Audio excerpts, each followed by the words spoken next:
Hello everyone, आज हम करेंगे क्लास 7th की जो सोशल साइंस की बुक आई है जिसका पार्ट 2 आपका अभी आया है, उसका चैप्टर नंबर 3 हम कर रहे हैं एम्पायर्स एंड किंगडम। सो बहुत सारी चीज़ें हमने इसकी पढ़ ली है, कौन कौन से किंगडम से या कौन कौन से राइज हुए, कौन कौन से डिक्लाइन हो गए थे।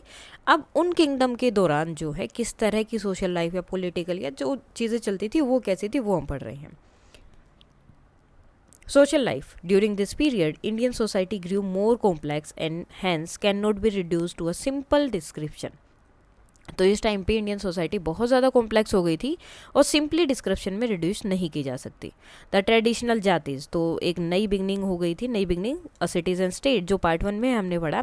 तो जातीज थी वो मल्टीप्लाई हो गई और भी ज़्यादा हो गई with many new ones based on occupation और रिलीजन, जो उनके ऑक्यूपेशन और रिलीजन पर बेस्ड थी कि इसका ये ऑक्यूपेशन है, ये रिलीजन है, तो ये इसकी कास्ट है।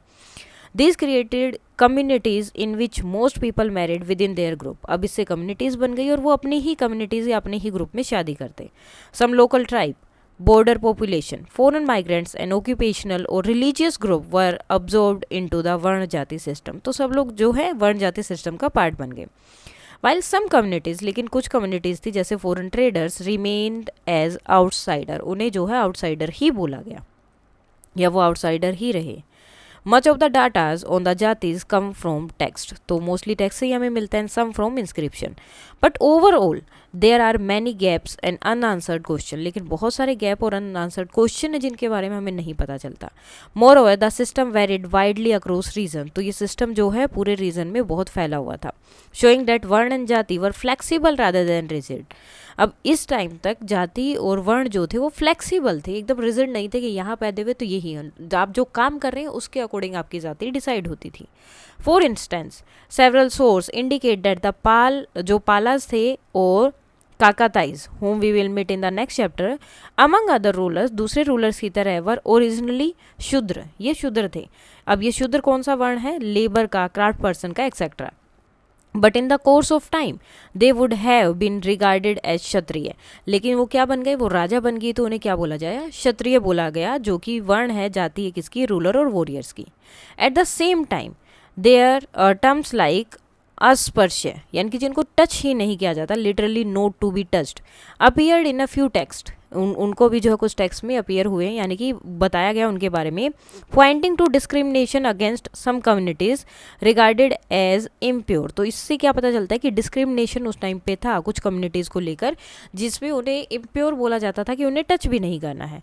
This is confirmed by other sources, बाकी जो कुछ अदर सोर्सेज हमारे पास है उनसे भी ये चीज़ कन्फर्म हुई है, जैसे कि जुआंग जेंग का, who noted butcher, fishers, dancer, executioner and scavengers and so on have their abodes without the city. Their houses are surrounded by low walls and from the suburbs. तो अब ये जो जिस तरह के ये लोग थे, मतलब ये वाले फिशर, डांसर जो भी थे ये लोग, इनको जो है इस तरह से माना जाता था, इनके घर वगैरह सिटी के थोड़ा सा बिल्कुल मतलब आउटसाइड में आप बोल सकते होते थे, और इनके घर की वॉल भी क्या होती थी? छोटी होती थी। डिस्पाइट सर्च डिवीजन, अब इस तरह के डिवीजन थे, अलग अलग वर्ण और जाति थी, ओपन फंक्शन कोऑपरेटिवली, एक साथ काम करते थे। As they depended on each other, क्योंकि एक दूसरे पर डिपेंड करते हैं, वर्क और फंक्शन काम करते हैं। At least at the economic level, तो इकोनॉमिक लेवल पे तो इनको एक दूसरे की जरूरत थी और एक दूसरे के अकॉर्डिंग काम करते थे। We will also see below the so called bhakti movement, नीचे हम भक्ति मूवमेंट के बारे में भी देखेंगे, which cut across all the strata of the society, जिन्होंने जितने भी शस्त्र या जो भी चीज़ें उन सबको काट दिया। सेवरल भक्ति सेंट्स फॉर इंस्टेंस वर शूद्र, और ज़्यादातर जो भक्ति के जो संत बने थे वो क्या थे? शूद्र थे। Now how does a professional group transform into a जाति, तो एक प्रोफेशनल ग्रुप को जाति कैसे बनाया जा सकता है? Such as process was complex and could vary from region to region, तो इसकी प्रोसेस अलग अलग थी और हर एक रीजन में अलग अलग हो सकती है। And let us look at one example, जैसे एक एग्जाम्पल है the Kayastha, historically known as scribe और कलर, तो इसे जो है कलर या स्क्राइब बोला जा सकता है। Were initially a professional group open to different varna, ये अलग अलग वर्ण के होते थे और इनका एक ही ग्रुप था, ठीक है, प्रोफेशनल ग्रुप बोल सकते हैं। इन द 10th सेंचुरी में क्या हुआ? दे बिकम अ डिस्टिंक्ट जाति, इनकी अलग ही जाति बना दी। In parts of Bengal certain Brahmin surname as Basu, Ghosh, Datta and them later came to be associated with Kayastha, अब क्या हुआ, जो ब्राह्मण थे जिनके सरनेम ये थे उनको जो है इसी से एसोसिएट कर दिया गया, यानी कि ये काम करेंगे, इंडिकेटिंग फ्यूजन ऑफ ब्राह्मण एंड नॉन ब्राह्मण फैमिलीज। तो क्या हो गया, फ्यूजन हो गया, उसमें ब्राह्मण फैमिलीज भी आ रही है और नॉन ब्राह्मण भी। ओवर टाइम के साथ साथ they married mainly within their group. क्या होने लगा, वो अपने ही ग्रुप में शादी करने लगे, फॉर्मिंग द कयस्था जाति। तो कयस्था जाति उन्होंने इस तरह से बनाई। As regard the position of women, अब वुमेन की क्या पोजीशन थी इस टाइम तक, it would also vary widely. तो ये भी अलग अलग हो सकती है, from one region to another, ये हर एक जगह पर अलग थी, एक रीजन से दूसरे रीजन पे, and from one social layer to another. It is however interesting to note, लेकिन ये जो है इंटरेस्टिंग भी है नोट करना, डैट इन हिज हर्षचरित्रा, जो हर्षचरित्रा लिखी है बाणभट्ट में, showed women participating in many economic and social activities. औरतें जो हैं उस टाइम पे बहुत सारी सोशल और इकोनॉमिक एक्टिविटीज़ में पार्टिसिपेट करती थी, एग्रीकल्चर में काम करती थी, क्राफ्ट्स में, and in courts serving as tenors की तरह काम करते हैं, musician, storytellers and attendant, यानी कि हर एक काम जो है औरतें वहाँ पर कर रही थी उस टाइम पे। मैनी इंस्क्रिप्शन, और बहुत सारे इंस्क्रिप्शन है जिनमें रिकॉर्ड किया गया है women making offerings to temple और गेटिंग वोटर स्ट्रक्चर्स कंस्ट्रक्टेड। औरतें जो हैं टेम्पल्स को दान वगैरह भी दे रही है और बहुत सारी चीज़ें भी बनवा रही हैं। ड्यूरिंग दिस पीरियड, इस पीरियड तक several queen ascend to the throne, तो वो भी थ्रोन के जो है मतलब रानी बनी है वे। While most dynasty favoured male heirs, लेकिन ज़्यादातर जो रानियाँ मतलब जो डायनेस्टीज थी वो चाहती थी कि एक उनका कोई बेटा ही हो जो आगे उनकी गद्दी को संभाले या आगे राजा बने, जिसे युवराज बोला जाता था। Some like the Bhauma Karas in present day, जो कि उड़ीसा में है, सो मल्टीपल फीमेल रूलर, तो उसमें जो है बहुत सारी फीमेल रूलर रही हैं। द मोस्ट नोटेबल बीइंग, जो सबसे नोटेबल है, Tribhuvana Mahadevi one in the 9th century, she strengthen the dynasty, उन्होंने डायनेस्टी को बहुत ज़्यादा स्ट्रेंथ प्रोवाइड की, स्प्रेस किया जो रिबेलियन हो रहा था, जो उनके लिए खिलाफ जो विद्रोह हो रहे थे उनको डोमेंस्ट्रेट किया कि स्ट्रॉन्ग एडमिनिस्ट्रेशन स्किल क्या होती हैं, पैट्रोनाइज किया हिंदूज को एंड बुद्धिस्ट इंस्टीट्यूशन को एंड टेम्पल्स को, और लैंड ग्रांट्स इश्यू की अंडर द टाइटल ऑफ परम भट्टारिका महाराजा धीराज तिरुभुवना महादेवी। तो इस नाम से उन्होंने बहुत लोगों को लैंड भी दिया था, विच मीन्स सुप्रीम सवेनियर empress, great queen of the 3 world, यानी कि तीनों दुनिया की सबसे ग्रेट क्वीन। उसके बाद आता है cultural life. By now we have seen several ruler, हमने बहुत सारे रूलर देखे patronizing different school of thought, अलग अलग स्कूल ऑफ थॉट को वो प्राथमिकता देते थे, जैसे कि हिंदू, बुद्धिस्ट और Jain, regardless of their own inclination. Those religious tradition interacted in complex way, अब ये जो रिलीजियस ट्रेडिशन थे इंटरेक्ट करते थे एक दूसरे से कॉम्प्लेक्स वे में, शेयरिंग सेंट्रल कॉन्सेप्ट, इनके बहुत सारे जो हैं सेम कॉन्सेप्ट भी होते थे जिनको वो शेयर करते थे, जैसे कि धर्म और कर्म, सैक्रेड स्पेसिस होते थे, artistic motives and some time deities. तो बहुत सारी चीज़ें थी जो सेम होती थी और जिनको वो एक दूसरे के साथ एक किसी ना किसी तरह से सेम थी। दे को एग्जिस्टेड, अब ये सारी चीज़ें एक साथ एग्जिस्ट करती थी peacefully most of the time, ज़्यादातर टाइम पे, डिस्पाइट ओकेजनल राइवलरीज, कभी कभी जो है थोड़ी बहुत इनमें जो है विद्रोह वगैरह हो जाता था। As between Shaivites and Jains in south India, तो जो शिवा की पूजा करते थे जो जैन थे उनके बीच में कभी कभी होता था। अराउंड द 6th सेंचुरी में क्या हुआ, Tantric school of thoughts emerged, emphasizing rituals, meditation, mantra, and the worship of powerful deities, especially Shakti। तो अब क्या हुआ, तंत्रिक वाला स्कूल ऑफ थॉट्स एमर्ज हुआ, जिसमें बताया गया कि रिचुअल और मेडिटेशन, मंत्र वगैरह पूजा करना ये कितनी ज़रूरी है। बुद्धिज़्म पार्शली इन्फ्लुएंस्ड बाय तंत्रीसिज्म, तो वो स्टार्टिंग में इससे इन्फ्लुएंस हुआ, थ्राइड इन ईस्टर्न इंडिया, और ईस्टर्न इंडिया में ये चीज़ बहुत ज़्यादा बढ़ने लगी, स्पेशली अंडर द पाल जो थे उनके टाइम पे, thanks to its monastic university. लेकिन इसकी जो मोनेस्टिक यूनिवर्सिटी थी उसकी वजह से that drew scholars from across Asia, तो उन्होंने क्या किया, जो पूरे एशिया से जो लोग आते स्कॉलर्स आते थे वो वहाँ आते थे। But elsewhere during this period, लेकिन बाकी किसी भी जगह में इस टाइम पर it declined as temple based Hinduism and bhakti practices rose. तो ये वाली चीज़ बाकी कहीं पर नहीं थी, सिर्फ ईस्ट इंडिया में ज़्यादा देखने को मिली और जो लोग वहाँ पर आते थे। Supported by ruler and wealthy merchant, अब बहुत ज़्यादा रूलर थे और वेल्दी मर्चेंट थे जो इन कम्युनिटीज़ को सपोर्ट कर रहे थे। Jainism remained popular in western India and Karnataka, तो वेस्टर्न इंडिया और कर्नाटक में जैनिज्म हमेशा से पॉपुलर रहा। Monumental works from this period include the monolithic Bahubali at Shravan Belagola in Karnataka and the Jain cave temple at Ellora और Badami. So monumental work भी इस time पर हुए थे के टाइम पे, जैसे मोनोलिथिक बाहुबली है कर्नाटका में और जैन केव टेम्पल बने हैं एलोरा बदामी में. The Purana with their elaborate mythology and sacred geography. तो पुराणों में भी इनके बारे में पढ़ा है जो हमने की how the land became sacred part 1 में पढ़ा इसके. Helped integrated local deities. तो जो भगवान थे वो सबके इंटीग्रेटेड थे, सेम ही माने जाते थे. एंड रीजनल मिथ जो थी into the broader pan India cults specially those of Shiva Vishnu Krishna and various devis. तो मोस्टली सेम होते थे, वो सब एक दूसरे को मानते थे, उनकी जो रीजनल स्टोरी होती थी वो सबकी अलग अलग थी.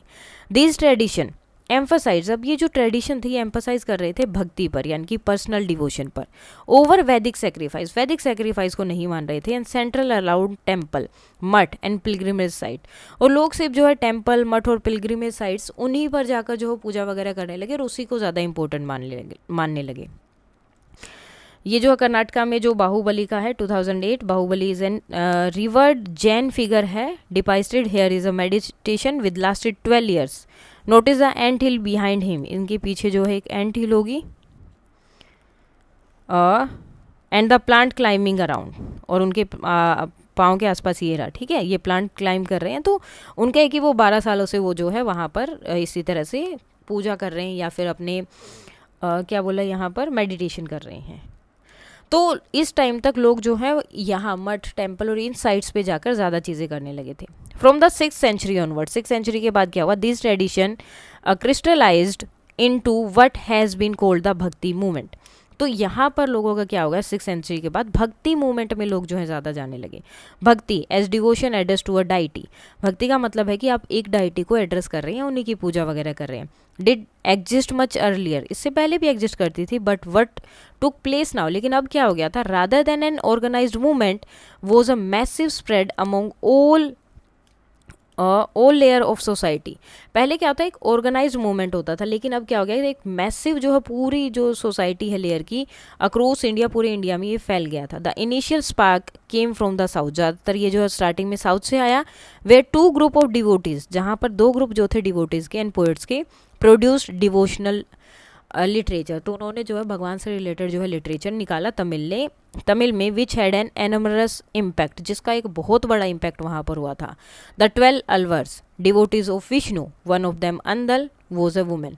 तो 12 जो है अलग अलग उनके वो बताए रूप बोल सकते हैं आप, जिसमें से एक वुमेन का भी था. एंड 63 नारायण और नायन मारस डिवोटीज ऑफ शिवा, जो शिवा के डिवोटी हैं, इंक्लूडिंग 3 वुमेन, जिसमें फिगर यहाँ पर दी गई है, ठीक है. Statue of Karaikal Ammaiyar, one of the female Nayanmar saint. तो ये भी जो एक फीमेल सेंट यहाँ थी उनकी, सेम यहाँ पर 12 इनके सेंट हुए डिवोटी ऑफ विष्णु के और 63 जो हैं शिवा के. More bhakti saint followed in several other parts of India. इसी तरह से और भी भक्ति के जो हैं संत बने बाकी के पार्ट्स में इंडिया के. They emerge from diverse social backgrounds and their poetry. अब ये क्या हुआ, अलग अलग बैकग्राउंड से आते थे, तो डाइवर्स हो गया, एमर्ज हो गए, वो सब मिल गए, उनकी पोएट्री वगैरह compose mostly in regional languages. और इनकी पोएट्री या जो चीज़ें थी वो मोस्टली उनकी रीजनल लैंग्वेज में होती थी. Evoked the direct personal relationship with the divine that was open to everyone. अब इससे क्या होता था, इससे लोगों को ये लगता था कि वो डायरेक्टली भगवान से बात कर रहे हैं, तो एक पर्सनल रिलेशनशिप उन्हें लगता था कि डिवाइन रिलेशनशिप हमारा उनसे बन गया है और कोई भी उसको फॉलो कर सकता है. Cutting across gender and social division and reshaping Indian society and literature. तो इसमें क्या हो रहा था, जो जेंडर और सोशल डिवीजन था वो बिल्कुल ख़त्म हो रहा था, किसी को कोई फ़र्क नहीं पड़ रहा, सब अपना पूजा कर रहे हैं, सब कर रहे हैं. और इंडियन सोसाइटी और लिटरेचर को फिर से शेप मिल रहा था. इट्स इम्पैक्ट इन लिंगरिंग और टू दिस डे, और ये इम्पैक्ट आज भी चलता आ रहा है.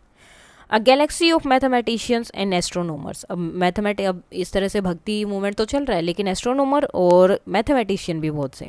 The period we deal with this in this chapter so brilliant advance in science and technology. तो बहुत ज़्यादा एडवांस था ये वाला टाइम पीरियड, किसमें, साइंस एंड टेक्नोलॉजी में. Let us look at mathematics and astronomy here which contribute to India renown in the ancient world. जिसमें जो है इंडिया ने इतनी जो है प्रसिद्धि मिली है, जिसने इंडिया को इतना ऊपर पहुंचाने में बहुत इंपॉर्टेंट रोल प्ले किया, कंट्रीब्यूट किया. Born in 598 CE in Bhillamala the first capital of Gurjara Pratihara remember Brahmagupta याद है, was an imposing figure with remarkable achievement in mathematics. तो ये जो है रिमार्केबल फिगर हैं जिन्होंने मैथमेटिक्स में बहुत ज़्यादा अचीवमेंट्स ली हैं एंड एस्ट्रोनॉमी में। इन हिज मेजर वर्क ब्रह्म सपुत संहिता, तो अब ये है, इसमें क्या है, he introduce the rule of arithmetic operation with zero, कि अर्थमेटिक ऑपरेशन जो है जीरो के साथ किस तरह से इंट्रोड्यूस करना है, नेगेटिव नंबर एंड फ्रैक्शंस के साथ, the same that you learn at school, जो तो आप स्कूल में लर्न कर रहे हैं वो सब चीज़ें इन्होंने उस टाइम पे बताई थी। He also pioneered new techniques for solving certain equation, establishing him as one of the founder of modern algebra. उन्होंने बहुत ज़्यादा जो है नई नई टेक्निक्स जो है फाइंड आउट की थी, जो अलजेब्रा की आजकल जो आप इक्वेशन सोल्व करते हैं उनको सोल्व करने के लिए। His works were translated into Persian. उनके काम को, जो चीज़ें उन्होंने फाइंड आउट किया, जो नए आइडियाज़ वो लेकर आए, उनको बाद में पर्शियन और लेटिन में भी ट्रांसलेट किया गया, contributing to the growth of mathematics in the Arab world and later Europe. तो जिसकी वजह से अरब में और यूरोप में भी जो है मैथमेटिक्स को और ग्रोथ मिली, उन्हें पता चला कि इस तरह से भी चीज़ें हो सकती हैं। Other brilliant mathematician and astronomer of this period include Bhaskara one, दूसरे क्या थे, भास्कर वन थे, who did pioneering work in trigonometry, जिन्होंने जो है बहुत इंपॉर्टेंट काम किया था किसमें, ट्रिग्नोमेट्री में, and wrote a lengthy commentary on the Aryabhatiya and Virahanka. तो विरंका और आर्यभट्टिया में उन्होंने एक बहुत ही लेंथी कमेंट्री, मतलब चीज़ें एक्सप्लेन करके बताई। The first to establish the Virahanka Fibonacci sequence, जिन्होंने सबसे पहले जो है फेबेनोकी सीक्वेंस जो है एस्टेब्लिश की थी, which you learn in your grade 7 mathematic textbook. Mahavira एक जैन स्कॉलर्स थे, not to confused with Mahavira the great Jain teacher, वो अलग हैं, who lived in a millennium earlier, वो इनसे बहुत साल पहले थे।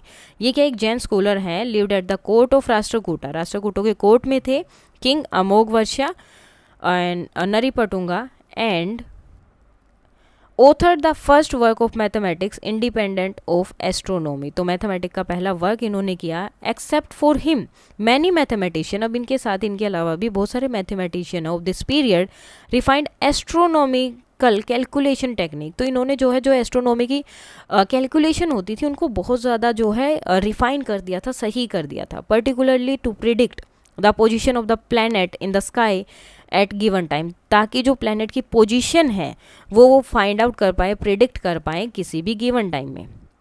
Many more scholars of those time could be mentioned, अब बहुत ज़्यादा स्कॉलर्स हैं उस टाइम के जिनको मैंशन किया जा सकता है, टुगेदर विद देयर प्रीडेसेसर, उसके बाद उनके प्रीडेसेसर यानी कि उनके आगे भी लोग आते रहे, जैसे कि instance Aryabhatta and Varahamihira in the Gupta era in part 1 of this textbook जो हमने पढ़ा, एंड देयर सक्सेसर, अब ये इनके प्रीडेसेसर्स थे यानी कि इनकी पहले की जो लोग थे वो जिन्होंने मैथ्स में काम किया, एस्ट्रोनॉमी में काम किया, और उनके जो सक्सेसर, उनके बाद जो लोग हुए जैसे कि Bhaskaracharya, in the next chapter उसमें पढ़ेंगे हम।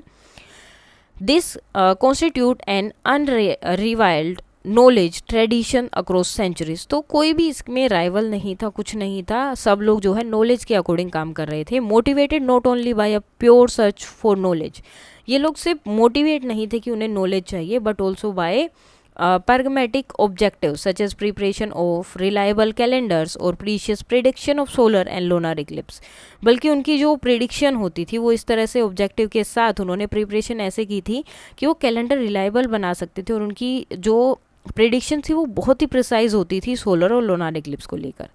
As which art and literature such a long tradition would not have been possible without royal patronage, अब इस तरह का आर्ट और लिटरेचर वहाँ देखने को मिला, तो इतना लंबा ट्रेडिशन नहीं चल पाता अगर जो है रॉयल उन्हें जो है पैट्रोनाइज नहीं करते, उन्हें कुछ अहमियत नहीं देते। तो फॉरेन इन्वेजन्स भी होते रहे। 4 centuries Indian ruler kept a close watch on the strategic north western frontier, तो एक क्लोज वॉच रखी यानी कि वहाँ पे ध्यान रखा। Yet the sub continent faced many foreign invasions through out it's long history, लेकिन हमेशा ही जो है फॉरेन से लोग आते रहे और यहाँ पर मतलब अंदर आने घुसने की लड़ाइयाँ चलती रही। In part 1 of this textbook, we read about the invasion by the Greek, the Shak and the Kushana, तो इनके बारे में हमने पढ़ा। Let us now hear about the coming of Hun और जो अरब आए थे उनके बारे में पढ़ते हैं।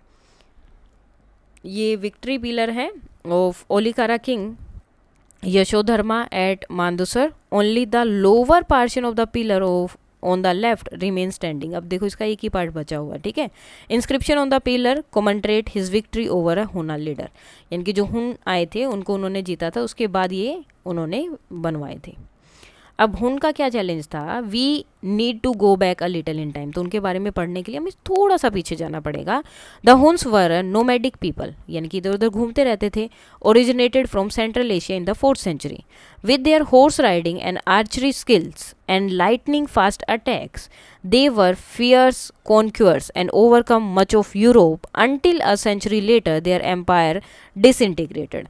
तो वो क्या थे, हॉर्स राइडिंग अच्छी करते थे, आर्चरी की स्किल अच्छी थी और बहुत जल्दी जो है अटैक करते थे। इसकी वजह से उन्होंने यूरोप का जो है बहुत सारे पार्ट को जीत लिया था, लेकिन उनका एम्पायर जो है अ सेंचुरी लेटर, 1 सेंचुरी के बाद उनका एम्पायर डिसइंटीग्रेटेड होने लगा।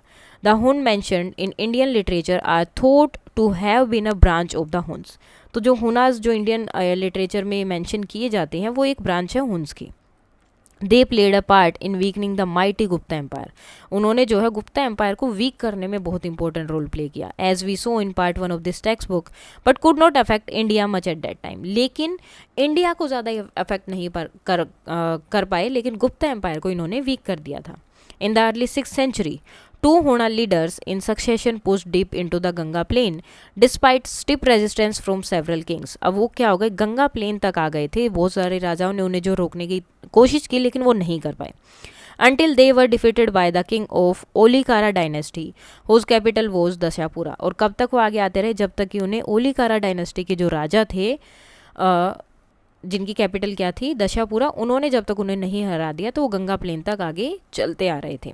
Modern day Mandsaur in Madhya Pradesh, this successive defeats effectively ended Huna power in India. इस तरह से वो लगातार हारते रहे तो उसकी वजह से क्या हो गया, वो डिफीट होने की वजह से होना एम्पायर पूरी तरह से ख़त्म हो गया। बाय द 7th सेंचुरी, अब 7th सेंचुरी में क्या हो गया, the Huna as assimilated into a very fabric of Indian society. Many served as soldier, तो वो इंडिया में ही रह गए उसके बाद कुछ जो सोल्जर की तरह काम करने लगे। Other took up the role in local administration.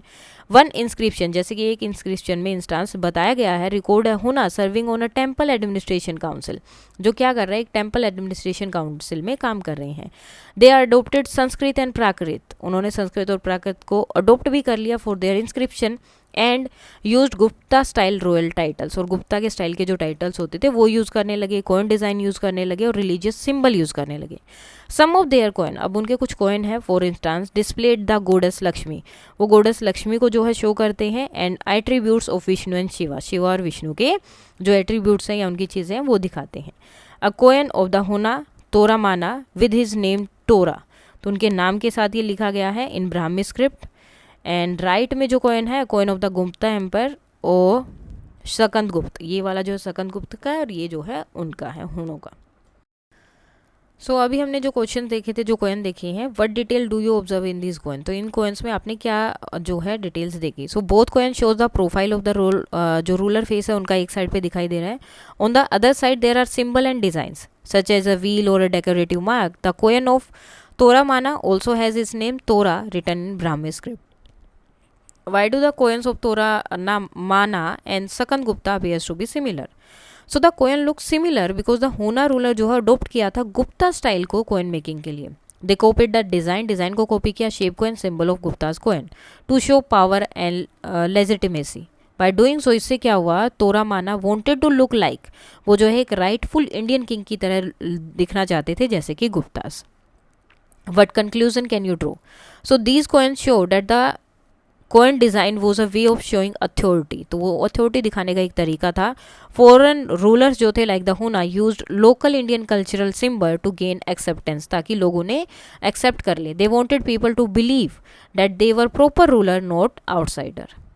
Now the Arab arrive on Indian shores, अब उनका तो हो गया, अरब भी तो आ गए थे। Within a few years of the death of Islam founder Muhammad की डेथ के बाद में in 632 CE the new religion has spread far into Asia and Africa, तो एक नया रिलीजन जो है एशिया और अफ्रीका में फैलने लगा था। In 637 Indian western coast witnessed naval raids by Muslim Arabs on Thana, present day Thane, जो कि प्रेजेंट डे का थाने है, वहाँ पर इंडियन वेस्टर्न कोस्ट में जो है नए मुस्लिम अरब्स आने लगे थे। बारू का चाचा, present day Bharuch and Debal, a port city in the delta of the Indus. तो यहाँ इन सब जगह पे वो आए, though without securing lasting territorial control. तो उन्होंने कोई जो है सिक्योर नहीं किया कि ये मेरा कंट्रोल या मेरी वो जगह है। The first attempt to conquer Afghan kingdom were also unsuccessful. और सबसे पहले जो उन्होंने अफगान की उसको कन्क्यूर करना चाहा, जीतना चाहा, तो वो भी अनसक्सेसफुल था, as they met with fierce resistance, क्योंकि एक उन्हें बहुत ही तेज या घातक जो है रेजिस्टेंस झेलना पड़ा था। However, things changed when the governor of Iraq sent an army under the command of his nephew and son-in-law Mohammad bin Qasim. लेकिन सब कुछ चेंज हो गया जब इराक के गवर्नर ने क्या किया, एक आर्मी भेजी अपने नेफ्यू या सन इन लो के कमांड पर। These forces swept into Sindh, ये सिंध में आई। दैबल फेल फर्स्ट, सबसे पहले वो गिरे, where according to the 9th century historian al Baladhuri bin Qasim kept up the slaughter of the inhabitants uh for 3 days। तो जो इनहेबिटेंट्स थे यानी कि जो वहाँ के लोग नहीं थे, उनको जो है मारते चले गए 3 दिनों तक। And had a great temple housing idol distorts. अब आइडल क्या है, जो मूर्तियाँ वहाँ रखी होती हैं वो, ठीक है। A worshipped image, because orthodox sect of Judaism, Christianity and Islam condemn the worship of idols. We prefer to learn the term image और Indian words such as murti और विग्रह। तो हम मूर्ति वगैरह बोलते हैं और वो क्या बोलते थे, आइडल्स, ठीक है। अब उन्होंने क्या किया, उनको जो है जितनी भी टेम्पल या वो चीज़ें आई उनको तोड़ दिया था। फ्रॉम देयर, वहाँ से bin Qasim moved eastward toward Aror, तो वो अरोर की तरफ आए। Also Alor, present day Rohri in Sindh, the capital of king Dahar. According to the Chachnama 13th century Persian rendering of an older Arabic account है उनके, उससे पता चलता है कि bin Qasim declared to Dahar, I consider it my bounden duty to carry on this religious war in obedience to the order of God who says in the Quran. तो वो बोलते हैं कि मैं इसे अपनी ड्यूटी मानता हूँ और ये एक रिलीजियस वॉर है जिसे मुझे आगे बढ़ाना है और ये भगवान का ऑर्डर है जिसे मैं फॉलो कर रहा हूँ। Wage war against the infidels. अब इनफिडल्स क्या है, for medieval Islam infidel were non Muslim, जो भी नॉन मुस्लिम है, खासकर हिंदू, बुद्धिस्ट और जैन, तो वो सारे क्या हैं, इनफिडल हैं और भगवान का ऑर्डर मानकर मैं आप सबको मार रहा हूँ या एक रिलीजियस वॉर को जीतना चाहता हूँ। In a fierce battle Dahar riding atop an elephant, तो वो क्या राइडिंग उस पर एलिफेंट पे राइड कर रहे थे, वो स्किल्ड बाय एन एरो, वो एक एरो से मर गए। Following with his army was rooted, उसके बाद उनकी पूरी की पूरी आर्मी जो है टूट के बिखर गई थी। Now the Chachnama records that when the king Dahar was killed, his widowed queen put up a brave resistance, and when the situation became hopeless, she immolated herself along with other ladies. Other king ordered her treasures to be distributed among the brave soldiers and inspired them to stand against the invaders. So what does this suggest about the way the indigenous people respond to invasions? तो क्या पता चलता है? So it suggests that the local people did not surrender easily. They fought bravely, resisted the invaders, and continued to defend their land even after their king was killed. तो वो हमेशा defend करते थे। Why do you think king chose to give away her treasure? तो वो अपनी सारी चीज़ें क्यों दे देती थी? She gave away her treasure to encourage and reward the soldiers so they would stay motivated and continue fighting. The treasure also helped provide the resources, ताकि जो आर्मी को जितने भी रिसोर्स चाहिए वो उनको मिल जाए to resist the invaders. What does this reveal about the role of a women in warfare? तो क्या रिवील करता है?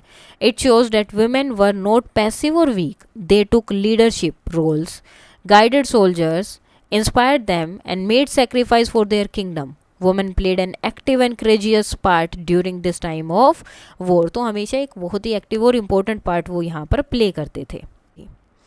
Within 2 years of Qasim death, अब कासिम की डेथ के 2 साल बाद ही क्या हुआ, इंडियन चीफ रेबल्ड, उन्होंने रिबेल कर दिया, फिर से विद्रोह कर दिया, and regain most of the conquered territory, और जितना जो है कासिम ने जीता था उस सबको वापस कर ले लिया। The Arab did not give up easily and soon pushed into Rajputana in the central region of Malwa. अब वो इतनी जल्दी तो मानने वाले थे नहीं, तो वो क्या हो गए, राजपुताना के पास गए, राजपूतों के पास, उन्हें जो है हरा दिया और सेंट्रल एशिया में मालवा वाला पार्ट ले लिया। But their gain were short lived, लेकिन उन्होंने जो जीत रखी वो थोड़े टाइम की थी। An inscription at Gwalior record how the Gurjara Pratihara king Nagabhata one whom we met earlier, जिनके बारे में हमने पहले भी पढ़ा, तो ग्वालियर में एक इंस्क्रिप्शन है जिसमें रिकॉर्ड किया गया है, crush the large army of the powerful Mlecchas king, थी जो पावरफुल आर्मी थी उसको पूरी तरह से हरा दिया. Now, Suleiman, a 9th century Arab merchant and traveler, make this comment on the Gujarara Partihara ruler. This king maintained numerous forces, कि इनके पास बहुत ज़्यादा बड़ी फोर्स है, आर्मी है. No other Indian prince has so fine as cavalry, और जितना ये अच्छे से कैवलरी करते कोई और नहीं करता. He is unfriendly to Arab, अरब से दोस्ती नहीं करते यानी कि उन लोगों से. And there is no greater foe of the Mohammedan faith that he is, और वो जो है इसमें जिसमें मुस्लिम यकीन करते हैं फेथ है उसकी उसमें नहीं है. ही हैज़ रिचेस, उसके पास जो है पैसे हैं. एंड हिज कैमल हैं, हॉर्स हैं, न्यूमरस हैं, इनके बहुत ज़्यादा हैं. There is no country in India safer from robber, और कोई भी कंट्री ऐसी नहीं है इंडिया में जो कि रोबर से सेफ है, यानी कि सब कोई इसे लूटना चाहते हैं. Why do you think the author call the ruler a foe to the Muslim faith? तो ऑथर ने जो है उसको जो है मुस्लिम फेथ का सबसे बड़ा एक, अब वो बोल सकते हैं दुश्मन या एनिमी क्यों मान रहे थे. सो उन्होंने क्यों बोला the author calls the ruler a foe to the Muslim faith because in the eyes of Arab traveller, जो सुलेमान आए थे ट्रेवलर, द रूलर जो स्ट्रोंगली अपोज करता था अरब को और उनको आगे जाने से रोक दिया था. He had a large powerful army and excellent cavalries, so the Arab could not easily defeat him. तो उसको डिफीट नहीं कर पा रहे थे और अपने जो स्प्रेड थे उनके रूल और रिलीजियस उनके रीजन में नहीं वो फैला पा रहे थे. Since he successfully blocked their expansion, तो उसने क्या किया था, उनकी जो एक्सपेंशन था उसको रोक के रखा था. Sulaiman so him as the greatest enemy of the Muslim, तो इसलिए उसे वो क्या है सबसे बड़ा जो दुश्मन लगता था मुस्लिम का. And their faith in India, और इंडिया में वो मुस्लिम या इस्लाम नहीं लाने देगा, उसके लिए सबसे बड़े एनिमी उसको वो राजा ही दिखाई देते थे. अब यहाँ पर हमने ये मेलचाना किंग पढ़ा था. This term which originally refer to those who did not speak clearly, जो क्लियरली बात नहीं करते हैं, did not follow Vedic culture, Vedic culture को फॉलो नहीं करते हैं, come to refer to foreigners, और फॉरनर्स के लिए मोस्टली रेफर किया जाता है. The Arab continued to be frustrated in their advanced by the stubborn resistance of Indian ruler. तो अरब जो है बहुत तरीके से एक तरह से आप बोल सकते हैं फ्रस्ट्रेट हो गए थे क्योंकि इंडियन रूलर जो है रेजिस्टेंस उनसे करते रहे थे. Who sometime forged alliance to defeat them, कई बार वो जो है दूसरे राजाओं से अलायंस भी कर लेते, दोस्ती कर लेते थे ताकि इनको हरा पाए. Kashmir king Lalitaditya Muktapida whom we met earlier, जिनके बारे में हमने पहले पढ़ा, डिफीटेड एन अरब चीफ, उन्होंने एक अरब चीफ को हरा दिया था 3 time according to Rajatarangini. The geographer al Istakhri observe that after 3 centuries of unremitting effort, तो 3 सेंचुरी तक इस तरह के एफर्ट चलने के बाद the Arab dominance in India was limited, तो उनका जो है डोमिनेंस जो था इंडिया में वो लिमिटेड था to just 2 petty state in Sindh and Punjab, ज़्यादातर सिंध और पंजाब की जगह पर. Even there they survived only by giving up iconoclasm and using native Hindu and Buddhist for political purpose. अब ये भी किस तरह से, जब उन्होंने अपना इस्लाम वाला वो छोड़कर हिंदू और बुद्धिस्ट वाली चीज़ों को यूज़ किया तो उस वजह से वो वहाँ पर भी अभी तक बचे हुए थे, और ये उन्होंने क्यों किया, पॉलिटिकल पर्पस के लिए. Overall, the Arab conquest of Sindh has a limited political and religious impact compared to their conquest in other regions where Islam often replaced local institution and led to mass conversion. अब अरब का जो सिंध में converse था वो बहुत ही जो है limited था, पॉलिटिकल और रिलीजियस इम्पैक्ट ज़्यादा नहीं हुआ था. जबकि कुछ कुछ जगह पे उन्होंने क्या किया था, इस्लाम ने क्या किया, जो लोकल इंस्टीट्यूशन थे उनको पूरी तरह से रिप्लेस कर दिया था और लोगों को जो है कन्वर्ट कर दिया था इस्लाम में. In Sindh whether for strategic reason और by confusion the Arab change their policy, उन्होंने अपनी पॉलिसी चेंज की. Hindu and Buddhist were allowed to rebuild temple, वो अपने टेम्पल फिर से बना सकते थे. कंटिन्यू देयर वर्शिप, अपनी वर्शिप को कंटिन्यू कर सकते थे. And temple priest were allowed to keep their share to revenue, और टेम्पल के जो प्रिस्ट थे वो अपना रेवेन्यू अपने पास रख सकते थे, अपना शेयर वो अपने पास रख सकते थे. It is worth noting that long before the rise of Islam, India and Arabia were well connected through trade. अब ये भी ऑब्जर्व करने की बात है कि इस्लाम बाद में आया था, उससे पहले भी अरब और इंडिया जो है ट्रेड के थ्रू कनेक्टेड थे with ships sailing back and forth with the monsoon winds. तो मॉनसून विंड के साथ जो है शिप्स आती जाती रहती थी. Indeed the word monsoon is borrowed from the Arabic mausim for season. तो ये मॉनसून जो वर्ड है ये भी अरेबिक वर्ड से ही लिया गया है। Ship carried not only spices और टेक्सटाइल, ये सिर्फ स्पाइसेस और टेक्सटाइल को जो है कैरी नहीं करती थी, but also idea, languages and story across the Arabian sea. Now the table list common everyday word highlighting their similar pronunciation across the three languages। तो 3 लैंग्वेजेस में क्या क्या इनकी अलग अलग pronunciation है। By comparing these sounds, you can identify words that are closely related or share common roots in all 3 languages। तो आप देखेंगे जब इनको पढ़ेंगे तो लगभग जो है सेम ही इनकी साउंड आती है, तो इनका कोई ना कोई रिलेशन रहा है। With the help of your teacher, use this observation to complete the table। तो आपको इसको करना है complete। Now, the most significant cultural interaction are perhaps in the field of science, since especially in the 9th century, Sanskrit texts of mathematics, astronomy and medicine were translated into Arabic। तो ज़्यादातर जो interaction हुआ था cultural वो science के field में हुआ। 9th century में जो संस्कृत की बुक थी, जो मैथमेटिक्स, एस्ट्रोनॉमी, मेडिसिन की, उनको अरबिक में जो है ट्रांसलेट किया गया, notably in Baghdad. Among many other thing, बाकी चीज़ों के साथ ही the Arab adopt India decimal number system भी वो लेकर गए with the zero along with the Indian numerals। Their mathematician acknowledged the Indian origin of this revolutionary numeral system। और उनके जो मैथमेटिशियन थे उन्होंने भी इस बात को माना कि इंडियन की जो न्यूमरल सिस्टम है वो बहुत अच्छा है। But once transmitted to Europe by the Arab, उसके बाद जो वो अरब में ट्रांसमिट हो गया, these numeral became known as Arabic numerals. तो इनको क्या बोला जाने लगा, अरबिक न्यूमरल्स बोला जाने लगा। Nowadays several dictionaries are term Hindu Arabic numeral. You will come across this important example of cultural transmission in your mathematics textbook। तो उसमें आप इसके बारे में पढ़ेंगे। Taking stocks, as we stated at the start, this chapter offer only a brief survey of the main figure and development in this turbulent period। तो इस period में क्या क्या चीज़ें हुई, मेन फिगर डेवलपमेंट जो हुआ उसका सिर्फ एक सर्वे है। न्यूमरस डायनेस्टी बनी और गिरी, बैटलिंग वन अदर, एक दूसरे से लड़ाई होती रही, but some time also in alliance, फिर एक दूसरे का साथ भी दिया। A few of the more powerful kingdom rose to the status of empire, छोटे छोटे जो पावरफुल किंगडम थे वो बड़े एम्पायर के रूप में उभरे। But rarely manage to cover a large part of India, लेकिन ज़्यादातर बहुत बड़े पार्ट को कवर नहीं कर पाए। और to last more than a couple of centuries, और ज़्यादा सेंचुरीज तक वो नहीं वहाँ पर एग्जिस्ट कर पाए। चीफ डायनेस्टीज़ के नाम यहाँ पर ये दिए हैं। Graphic representation of the chief dynasty covered in this chapter with a very approximate indication of their geographical directions। So we have met 12 dynasties in chapter during the same period।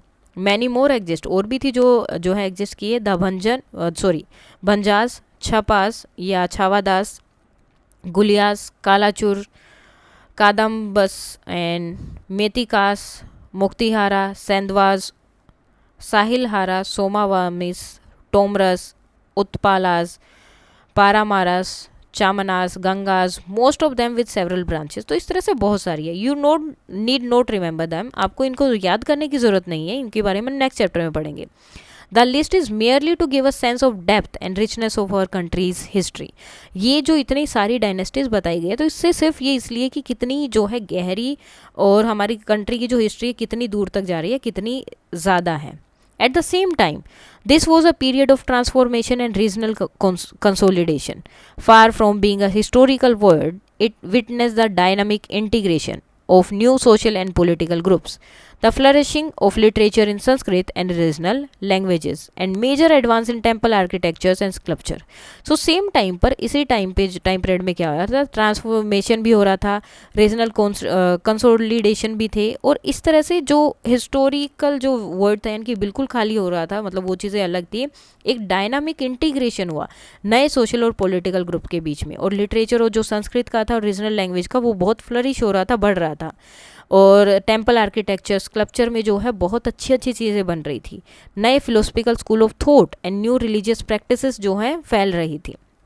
Redefining and enriching the sub continent cultural and spiritual landscape. तो जो है नया जो है enrich हो रही थी, redefine किया जा रहा था, जो कल्चरल और स्पिरिचुअल जो चीज़ें थी उनको और अच्छी तरीके से। दो on the same ancient foundation, lastly India showed resilience in the face of foreign invasion. लेकिन लास्ट में क्या हुआ, फॉरेन इन्वेजन होने लगे and capacity of political renewal, और पूरी जो है एक तरह से पॉलिटिकल रिन्यू हुआ था। सो अब क्या क्या हमने इसमें पढ़ा, the decline of the Gupta empire led to rise of powerful regional kingdom, तो गुप्ता एम्पायर जब गिर गया, डिक्लाइन हो गया, तो दूसरे नए पावरफुल किंगडम आए। No single power could maintain lasting supremacy, कोई भी सिंगल पावर जो है हेड नहीं बन पाई। As rival state has comparable military strength, सबकी जो है कंपेरेबल थी। एडमिनिस्ट्रेटिव सिस्टम था, स्ट्रेटेजिक अप्रोच थी। Foreign invaders who came to India often assimilated and owned her culture tradition. However, with the advent of Islam, the situation changed. तो सबका अपना अपना कल्चर और चीज़ें होती थी, लेकिन इस्लाम जब आया तो उसके साथ सिचुएशन चेंज हुई। While Arab army achieved military success, उनको जो है सक्सेस मिली elsewhere, they struggle for a long time, लेकिन उन्हें स्ट्रगल करना पड़ा बहुत लंबे टाइम तक before making their first significant bridge into the subcontinent. Regardless of their own inclination, rulers generally patronized Hinduism, ज़्यादातर हिंदुइज्म, बुद्धिज़्म और जैनिज्म को पैट्रोनाइज करते थे, प्रमोट करते थे वाइब्रेंट कल्चरल प्लूरलिज्म को। The period so the rise of भक्ति tradition, भक्ति ट्रेडिशन का राइज उन्होंने देखा, विच सोन स्प्रेड अक्रॉस इंडिया, जो पूरे इंडिया में क्या हो गया, फैल गया था। This period so remarkable achievement in language, इस पीरियड में जो है बहुत ज़्यादा अचीवमेंट मिली लैंग्वेज में, literature, art, science and technology. The multiplication of jatis, अब जाति बढ़ने लगी जिसकी वजह से सोसाइटी ज़्यादा कॉम्प्लेक्स हो गई, बट द वर्ण जाति सिस्टम रिमेन फ्लेक्सिबल, लेकिन वो अभी फ्लेक्सिबल था। Trade during this period connected local economics with distant markets, तो लोकल इकोनॉमिक जो है बनी रही अलग अलग मार्केट्स के साथ, both in India and abroad. Spurring urban growth, fostering cultural exchange and integrating India into border trade network, तो कल्चरल एक्सचेंज होता रहा, अर्बन ग्रोथ होती रही और इंडिया और का जो है बाकी बॉर्डर के साथ नेटवर्क अपना बढ़ता रहा। उसके बाद आते हैं आपके question answers. So if you lived in Kannauj during the struggle between the Palas and Pratihara and the Rashtrakuta, how would it change your daily life and your estimate of ruler, तो क्या क्या होता, write a letter to your friend living in Kanchipuram. Kannauj, ये date लिखा, dear friend, I hope you are doing well in Kanchipuram. Life here in Kannauj has become very difficult because of the struggle between these three. Every few years, a different ruler tries to take control of our city. Armies march through the street and many people are afraid to travel or open their shop. तो army जाते जाते रहती है, लोग डरे हुए अपनी दुकानें नहीं खोल पा रहे हैं। We often hear the sound of soldiers and horses, and our markets sometimes stay closed because of the fighting. The city itself is still beautiful, but we live in constant tension. We never know who will be the king next month. I used to think ruler protected their people. मुझे लगता था कि ruler जो अपने लोगों को बचाते हैं, but now it feel like they only want power. उन्हें से पावर चाहिए, land and glory. Instead of improving our daily life, they spend their time fighting each other. I wish they would work together and bring peace to our region. Just like in the older days when Kannauj was united under Harsha. Life was easier, बहुत easy थी, people जो है ज़्यादा hopeful थे, and I hope your city is safer than ours and that your rulers care more about the people. Please write me soon and tell me how things are in Kanchipuram. Second है, emperor and kings during this period controlled only core regions and governed other regions through subordinate vassals. What would be the advantages and the challenges of such system? तो advantages क्या है, the emperor did not have to control every region directly. Local ruler understood करते हैं local custom को और manage कर सकते हैं लैंड को better.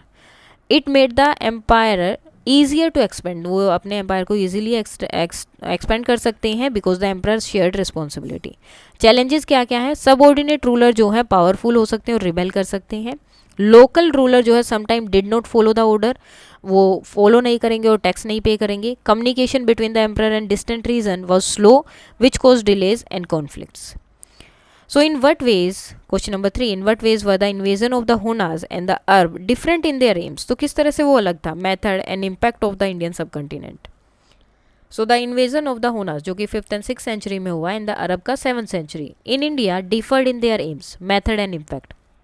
The Hunas came mainly for territorial conquest and plunder, attacking rapidly with cavalries and causing widespread destruction of cities and temple. उन्हें सिर्फ लैंड लेना था और जितना था, but they did not try to change the local culture. The Arab especially under Muhammad bin Qasim in Sindh जो आए थे, एम टू स्प्रेड इस्लाम, उनका काम ही था कि इस्लाम फैलाना है, एंड एस्टेब्लिश पॉलिटिकल कंट्रोल को एस्टेब्लिश करना है using a mix of military campaigns. And diplomacy, तो दोनों चीज़ें वो यूज़ कर रहे थे। फॉर्मिंग अलायंस भी बना रहे थे लोकल ग्रुप से और एडमिनिस्ट्रेशन सेटअप कर रहे थे। द हुना को शॉर्ट टर्म डिस्ट्रप्शन, तो उन्होंने थोड़े टाइम के लिए डिस्ट्रप्शन किया, वीकिंग द गुप्ता एम्पायर को वीक कर दिया, डैमेज किया इकोनॉमी को, वाइल द अरब क्या हुए left a longer lasting impact.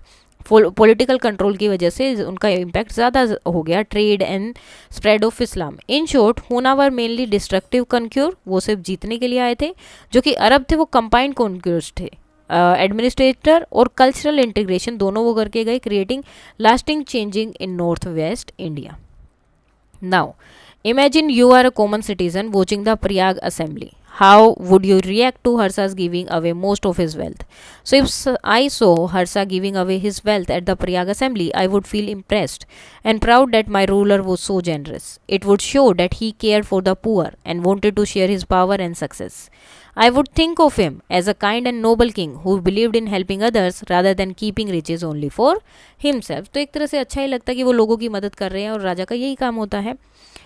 Forming group, let each group choose one Alvar और वन नायरार, एंड अलवर किसके थे, अंदाल, और Appar Nayanar, here is their biography, तो इनके बारे में हम पढ़ेंगे। Prepare a biography poster and booklet, include their life stories. So we choose Andal, Alvar and Appar, Tirukeshwar, नारायरा, हेयर इज देयर बायोग्राफी। तो अंदल में क्या है, Andal was the only women, अकेली वुमेन थी among 12 Alvars. She was born in 9th century in Shivivilputar, Tamil Nadu, and found as a baby near a tulsi plant by a devotee named Vishnu Chitra. तो इन्हें ये मिली थी। Who raised her with great love, जिन्होंने उनको बहुत अच्छे से पाला। She dedicated herself completely to Lord Vishnu and composed devotional poetry from a young age. तो छोटी सी एज में ही वो पोइट्री लगाने लगी थी, मतलब लिखने लगी थी। Andal wore the garland meant for the deity to see whether it look beautiful, तो वो जो है गार्लैंड पहनती थी ताकि वो देखना चाहती थी कि डाइटी इसमें अच्छे लगेंगे या नहीं। इनिशियली हर फादर स्कोल्डेड हर, पहले उनके फादर उन्हें स्कोल्ड करते डांटते थे, but later Lord Vishnu himself preferred the garland वोन बाय अंडल, लेकिन उसके बाद में अंदल ने जो गार्लैंड पहनी है, लॉर्ड विष्णु ने बोला कि मुझे वही चाहिए। She expressed her deep devotion through poems describing her desire to marry lord Vishnu, जैसे कि उनकी पोएम में पता चलता है कि वो भगवान विष्णु से शादी करना चाहते थे। It is believed that Andal merged with the idol of Ranganatha in Srirangam, symbolizing her divine union with the deity. A poem from Andal, इसका इंग्लिश ट्रांसलेशन है। Let us bath in the holy river at dawn, sing the praise of the Lord who took many forms, and pray that he bless all being with peace. उसके बाद नायर जो अपर थे, वो अपर also known as Trinukeshwar was one of the most important Shiva Nayars. He was born in 7th century in Tiruvamur, Tamil Nadu में. His early name was Marulu Nikir. He converted to Jainism in youth, but later returned to Shaivism after feeling ill and being cured by praying to Lord Shiva. तो वो बीमार हो गए थे और शिवा की पूजा करने के बाद वो ठीक हो गए, तो वापस से वो क्या हो गए, भगवान शिव की पूजा करने लगे। After returning to Shivism, Upper traveled on foot to many Shiva temple singing hymns, तो गाते हुए बहुत ज़्यादा शिव टेम्पल्स में जाते थे और पैदल ही जाते थे। The Pallava king Mahendra Varman try to punish him for abandoning Jainism, तो उन्होंने उनको पनिश भी करने का ट्राई किया, पनिश भी किया, बट ऑल अटेम्प्ट फेल, लेकिन उनके हर एक अटेम्प्ट फेल होते रहे due to Appar strong faith, क्योंकि उनकी फेथ जो है शिव में बहुत ज़्यादा थी। He clean temple premises whether he went whenever he went, जहाँ भी वो जाते थे वहाँ पर जो टेम्पल थे उनको क्लीन करते थे, showing humility along with devotion. A poem, इनकी अभी इंग्लिश ट्रांसलेशन है। O lord dwelling in the sacred temple, you remove the burden of those who call your name, may your grace guide us through every sorrow. Now you will notice that our maps show only ancient name of the kingdom, capital and main cities. Using a pencil, mark the modern names next to their original name, refer the current map of India and try to locate. तो इस तरह से आप लिख सकते हैं ancient name and modern name. Pataliputra Patna, Kanyakubja Kannauj Uttar Pradesh, Sthanvishvara Thanesar, Kanchi Kanchipuram, Vatapi बादामी, मायानखेता मलखेड़ या मालखेड़ा, मदुरई मदुरई तमिलनाडु में, श्रीलंका नालंदा नालंदा बिहार, एंड विक्रमशिला नियर भागलपुर बिहार, सोमपुरा महावीरा पाहरमपुर बांग्लादेश, परिहासपुरा श्रीनगर, जिसे जम्मू श्रीनगर कश्मीर में बोला जाता है, कांचीपुरम पल्लव कैपिटल कांचीपुरम, तंजावुर चोला कैपिटल थी, तंजावुर हो गया है अभी, कावेरी डेल्टा रीजन तमिलनाडु में। सो ये आप मैप में देख सकते हैं। Now match the ruler of the dynasty with the city.